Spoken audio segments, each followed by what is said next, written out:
Hi, it's Angela. Getting ready to offer this part 2 to you. Received so many comments from the video that I posted, not expecting that. And I stated that I would be reading back the comments that came to me, but gosh, there were well over 100. So to read them would be impossible.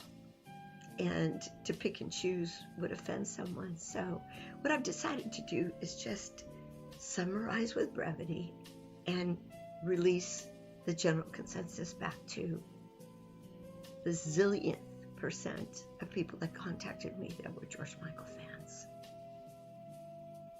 Many of you are just painting with sorrow, not expecting his passing, not being aware of his illness or illnesses, having heard rumors that he was working with Nile Rodgers for future projects and getting ready to move forward in his life. To hear this suddenly, people are still in shock. And this sorrow is almost as if they lost a life partner. Because as they were teens, as he was starting with Wham, they carried him through the present as their number one musical favorite artist. George Michael was their mainstay. And his sudden absence is not sitting well with 99.99% of the people that commented to me. Primarily because they don't believe the truth per Fadi. They don't believe the story that he has told. And they're confused why the authorities have not continued investigating him for whatever role that he might have taken in what occurred Christmas Eve going into Christmas Day. Nobody believes that at 6:03 he slept in his car, as was reported a very cold night in England. That he could have accessed George Michael's home at any time, but chose to at noon or 2 p.m. And as the emergency 911 call was made, he stated that he had been with this deceased body for an hour trying to revive it. You don't see stupid on our foreheads, right? Well, he does. And those tweets that were released shortly after the news broke, he said somebody hacked his account. Most of you have said that he did that in a state of anxiety, fearing what would be disclosed or found out about his participation in what occurred with George Michael. Withdrawing them and stating he was hacked is BS. Nobody likes him. The people that commented to me don't. So let's get to this. How did I get to you? On April 28th, I was recording my podcast that's going to be soon released, and I paused and I was looking around. I checked on my phone and I saw this ass staring back at me. Like an ass. What is this? And I saw this name, Fadi Fawaz. I'm like, I don't follow him. Well, he must have been trending because he came up on my news feed. And thank God I remembered to take a photo. But this is what I saw.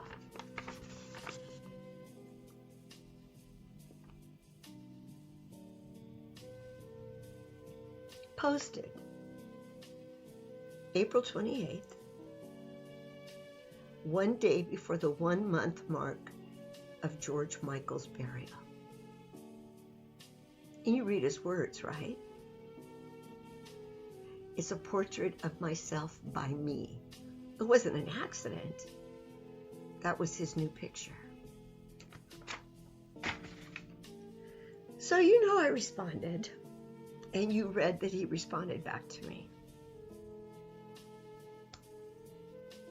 And since he has come in and out of social media, going away, creating drama, posting mystic videos, and he's supposed to be a fine artist, which I'm a fine artist. I'm an award-winning artist.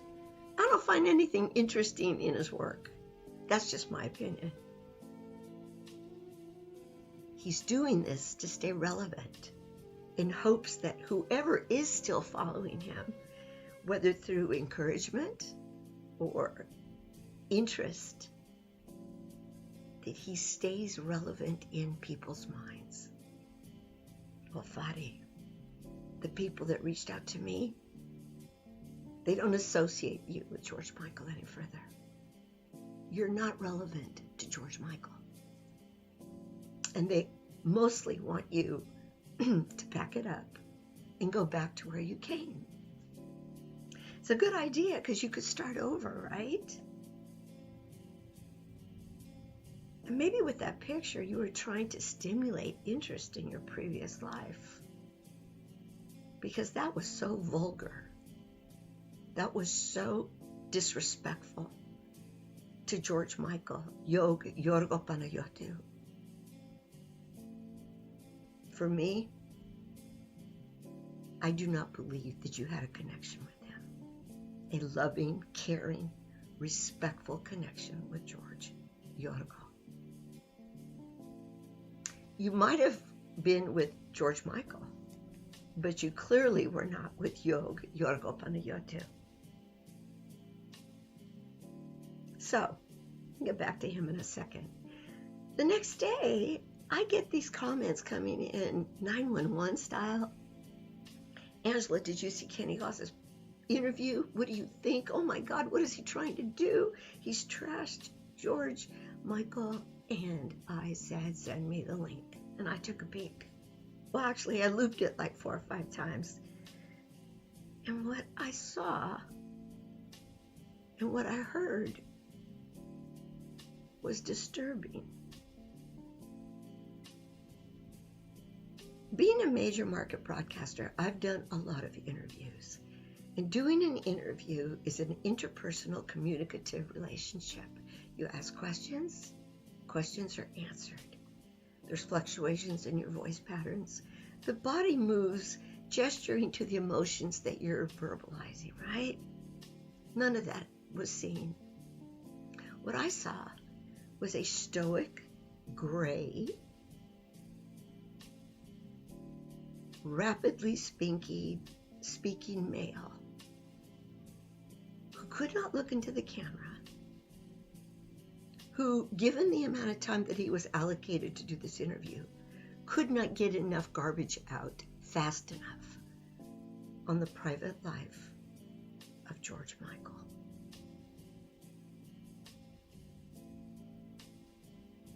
The next day, he did another interview, trying to qualify why the first interview was done, because he received so much criticism, you see, because he received a huge donation for the foundation that he and George established, and he wanted people to know that he did that yesterday because of this donation for cash, for greed. You sold out George Michael, Yorgo Panayiotou Yog, for cash. You released his intimate, most private details of his life for money. You spoke of his lifestyle choices, as we have our own, but we don't share. You spoke of his hurdles and the obstacles that he encountered every day that we do, but we don't share. You spoke of the baggage that he carried around and had to unload and deal with every day, which we do and we don't share. But we're not in the limelight. See, he is. And what you spoke of George Michael, you damaged, you tried to hurt Yorgo Panayiotou. I don't know that you loved Yorgo. I think you loved George Michael. Because if you did, you would have asked yourself 2 questions prior to doing that interview. what would George want me to do? What would George want me to say? We wouldn't have heard from you. Simple like that. Because disclosing what you spoke of, next to assaulting him, betraying him, is by far the worst interaction that one human can have to another.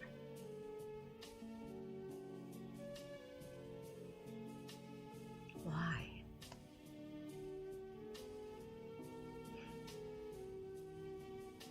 I have some news for you.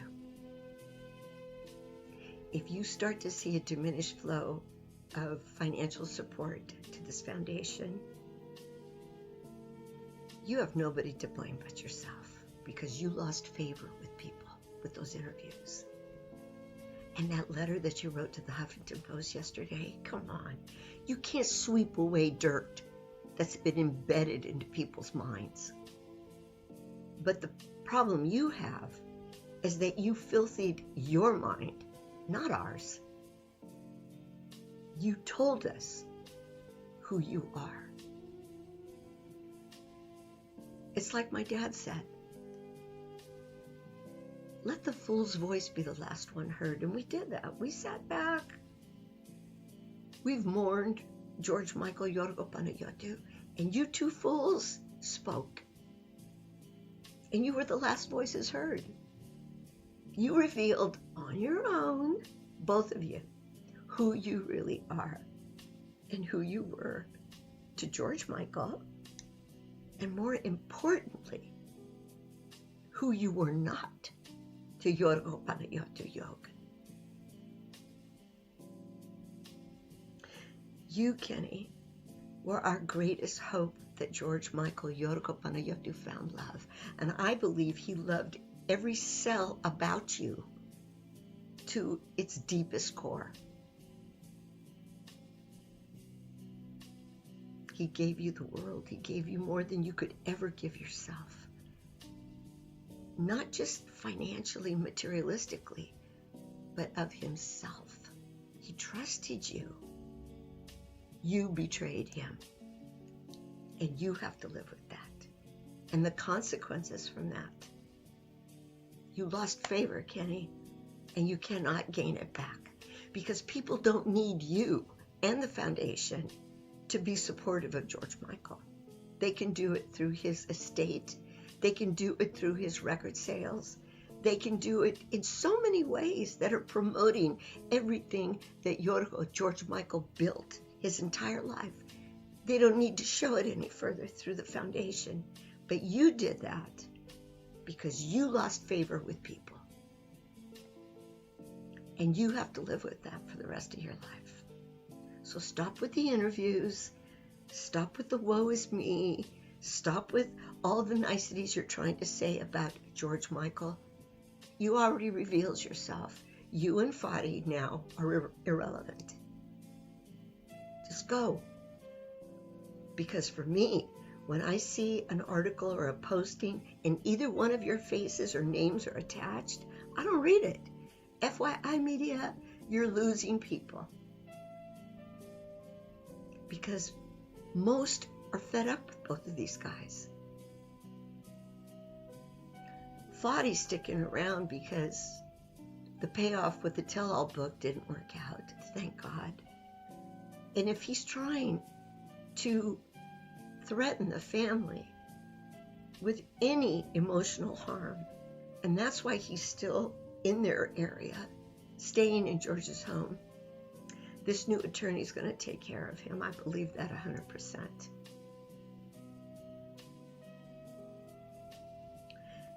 That's what I think of those two. But now I want to address another issue that was presented to me about the Greek family and the silence that the Panayiotus are exhibiting. There's an innate quality within the Greeks, and it may exist in other cultures also, but family comes first. What goes on in the family stays in the family. When I was a teenager and I would leave the house, my father would say to me in Greek, don't forget, When you leave my home, you take my name with you, which meant no matter what I did, he burdened himself with. And that's what you're seeing with the Panayiotus. Mr. Panayiotou and Yorgo's sisters have embraced him, sheltering him with this blanket of support to prevent people like these two fools from attempting to inflict any damage on the soul and spirit of Yorgo Panayiotou, who created George Michael. And actually, Yog spoke of George Michael in the third person. So when he came home and he spent those seconds, minutes, days, months, hours with you and Fadi, the both of you, he trusted you.